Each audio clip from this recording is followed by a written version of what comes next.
Hello everyone, welcome back to the channel. शुरू करते हैं आज की रिपोर्ट।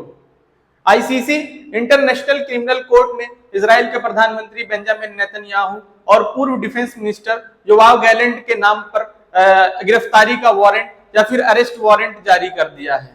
7 अक्टूबर 2023 को हमास और इजराइल के बीच शुरू हुई इस जंग को 1 साल से ज्यादा का वक्त बीत जाने के बाद आईसीसी को भी अब इस बात का एहसास हुआ है कि इजराइल ने या फिर नेतन्याहू ने इस पूरी जंग में नाहक लोगों का खून बहाया है और उन्हें परेशान किया है। आईसीसी के इस फैसले में इजराइल के प्रधानमंत्री बेंजामिन नेतन्याहू और योआव गैलेंट ही नहीं शामिल हैं, बल्कि हमास के नेता मोहम्मद डेफ भी इस मामले में शामिल है और उनके खिलाफ भी अरेस्ट वारंट जारी किया गया है। डेफ पर यह आरोप है कि 7 अक्टूबर 2023 को इजराइल पर हमास के द्वारा किए गए बड़े हमले में डेफ ने महत्वपूर्ण भूमिका निभाई और इस पूरे प्लान को अंजाम तक पहुंचाया है। आईडीएफ की तरफ से अक्सर ये कहा जाता है कि आईडीएफ के सैनिकों ने डेफ को मौत के घाट उतार दिया है, लेकिन ये बात पूरी तरह से साबित ना हो पाने के कारण आईसीसी ने उनके नाम पर भी अरेस्ट वारंट निकाला है। इंटरनेशनल क्रिमिनल कोर्ट ने इस पूरे मामले पर फैसला सुनाते हुए जबरदस्त टिप्पणी करते हुए कहा कि नेतन्याहू ने इस पूरे जंग में गाजा के लोगों का नरसंहार किया है और गाजा में बस रहे लोगों को खाना, पानी, दवा और तमाम ऐसी मूलभूत सुविधाओं से महरूम रखा है, जो पूरी तरह से मानवता के खिलाफ किया गया अपराध है।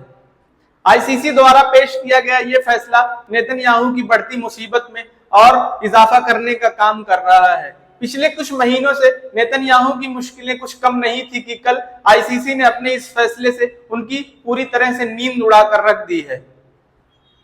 इंटरनेशनल क्रिमिनल कोर्ट द्वारा पेश किए गए इस फैसले के बाद इजराइल के प्रधानमंत्री नेतन्याहू के कार्यालय की तरफ से बयान जारी करते हुए कहा गया कि इजराइल आईसीसी के ऐसे किसी भी फैसले को अस्वीकार करता है और ये एक बेहुदा फैसला है और इजराइल लगातार अपने नागरिकों की रक्षा करने में जुटा रहेगा और करता रहेगा। साथ ही प्रधानमंत्री नेतन्याहू किसी भी ऐसे दबाव में नहीं आने वाले हैं।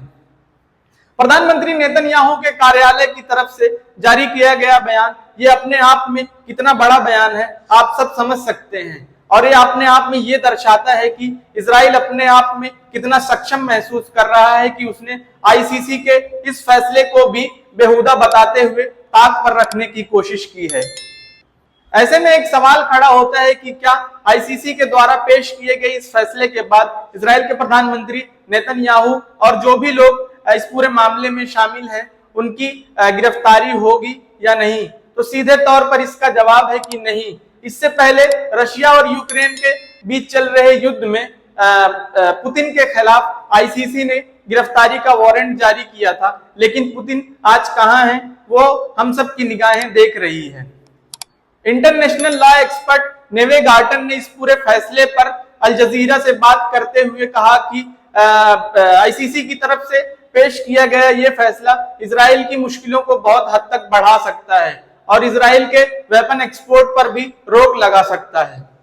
उन्होंने आगे अपने बयान में कहा कि अगर आईसीसी के द्वारा इजरायली नेताओं पर मानवता के खिलाफ अपराध करने का आरोप लगाया गया है तो इसका मतलब यह है कि यूरोप के जितने भी देश इजराइल को हथियार इंपोर्ट कर रहे हैं या फिर दे रहे हैं, इसका इस्तेमाल या फिर उन हथियारों का भी इस्तेमाल मानवता के खिलाफ अपराध में किया जा रहा है।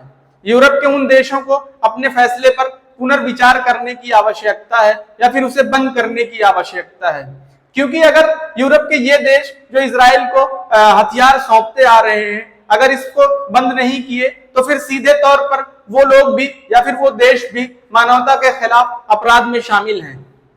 विश्व के माने जाने कानून विशेषज्ञ अटॉर्नी जनरल ने भी आईसीसी के द्वारा पेश किए गए इस फैसले पर बातचीत के दौरान बताया कि अरेस्ट वारंट का ये मतलब है कि अगर नेतन्याहू ऐसे किसी भी देश में जाते हैं जो देश आईसीसी का समर्थक है या फिर आईसीसी द्वारा पेश किए गए इस फैसले का समर्थन करता है तो ऐसे केस में या फिर ऐसी परिस्थिति में बहुत हद तक मुमकिन है कि नेतन्याहू को गिरफ्तार कर लिया जाएगा।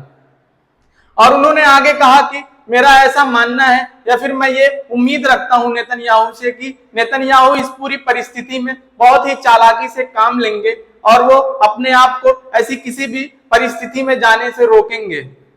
आईसीसी के इस फैसले पर नीदरलैंड पहला ऐसा देश है जिसने अपना समर्थन पेश किया है और देश के कई अन्य देशों ने भी अपना अपना समर्थन आईसीसी के इस फैसले पर पेश किया है। इस केस में अगर नेतन्याहू ऐसे किसी भी देश में जाते हैं तो उनकी गिरफ्तारी हो सकती है। इंटरनेशनल क्रिमिनल कोर्ट के द्वारा पेश किए गए इस फैसले को इजरायली ऑफिशियल्स ने एक बेहुदा फैसला बताया है और उसे पूरी तरह से अस्वीकार की बात कही है। लेकिन वहीं दूसरी तरफ गाजा, लेबनान और फलस्तीन के लोगों समेत विश्व के अन्य अरब देशों के लोगों ने भी इस फैसले का स्वागत किया है।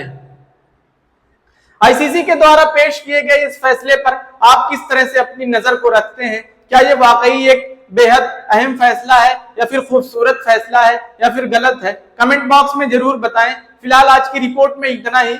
मिलते हैं अगली नेक्स्ट रिपोर्ट में। वीडियो अच्छी लगी हो तो लाइक करना, चैनल को सब्सक्राइब करना। Thank you so much.